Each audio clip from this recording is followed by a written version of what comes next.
Wing Chun Kung Fu and the handgun share the same historical time period. So it makes sense that there are a lot of similes. I'd like to talk about the mechanical similarities between Wing Chun and the handgun. It's kind of interesting. One of my favorite, my absolute favorite show when I was growing up, besides Bugs Bunny, was the show Kung Fu. And it's kind of weird, but then again, not really weird. It's just how history is, right? But if you don't know, Kung Fu was sort of a half-breed, brought up in China in a Shaolin monastery, and taught Kung Fu or Gung Fu, and then kicked out when he was no longer a cute little puppy. Got kicked out, I guess, something horrible happened. I think he was implicated in someone's death, so he had to leave China and winds up in the Wild West of the United States of America. And so he's walking around the desert, going from desert town to cowboy town to another. And of course, because he's a half-breed, he winds up getting into fights and kicks everybody's asses because he's a Shaolin monk, Kung Fu master. And this is all in the realm of cowboys with guns and Kung Fu. And so, as a youth, you don't question it. And then as you get older, that's contrary to popular perspective or history, right? But then, many years later, as you think about it, it kind of made sense. Yes, there were a lot of Chinese out in the West, a lot of Chinese workers. There's Chinese restaurants in every city in America. Chinese were integral in the development of America.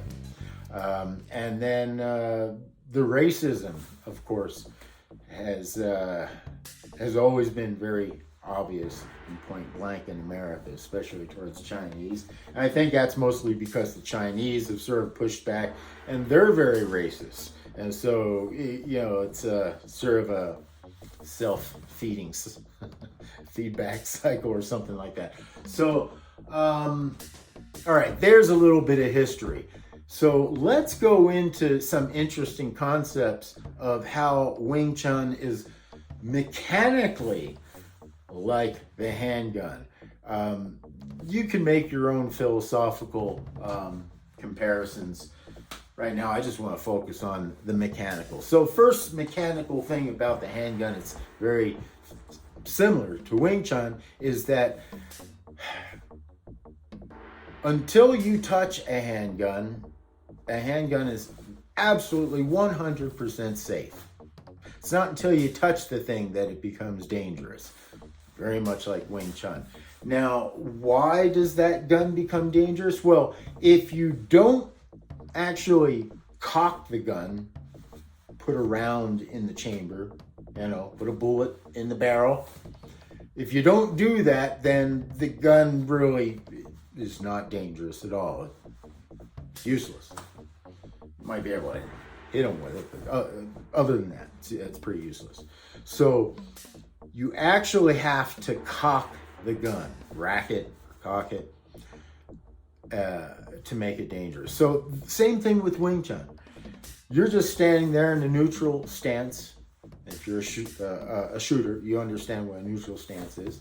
You're standing in a relaxed neutral stance, and then once you are engaged physically, in other words, once someone touches you, not when you anticipate someone's going to touch you, but when someone touches you, you cock, you engage, you're racked, right? I won't go much into it, but that's when we compress and get into whatever stance that's necessary, which is usually dictated by the action, right? So same thing with a gun, right? In Wing Chun, we don't become lethal until we're touched and racked, until we're cocked, right? Which is a matter of Kim Yi-mung, compression, and all that fun stuff. All right.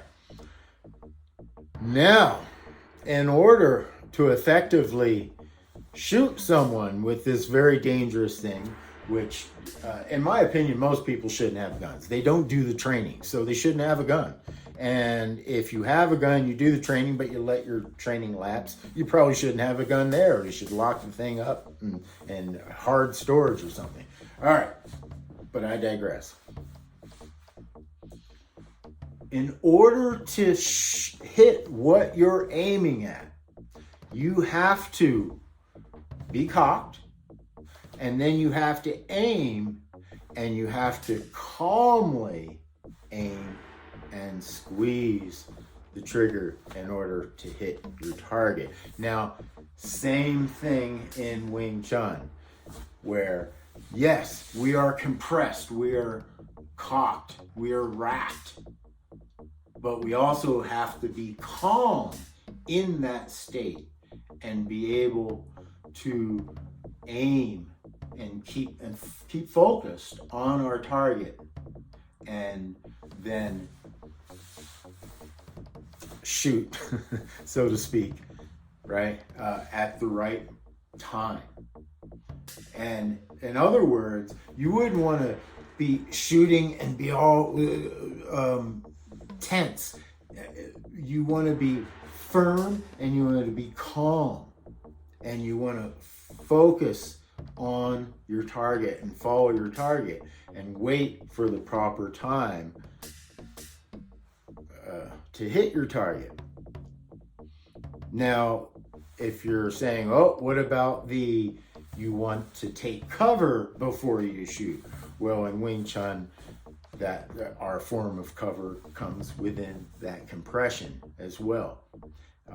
For the police and military, that form of cover will also will often come in the way of body armor. So yes, there is that element as well, but we're staying with the mechanics of the gun, right? Okay, so it's very interesting, is it not, that this concept, which, to be fair, is much older than what I'm depicting here. Both Wing Chun is much older, and the concept of the handgun, or the Chinese hand cannon, is a good example of what I'm speaking about. But the concept I'm trying to get across here is how modern Wing Chun is very much like the modern day handgun and works very much on the same principles. All right, I hope I have gotten that across. And if you have any questions or corrections even, leave them down in the comment. And thanks for watching. I'll see you next video.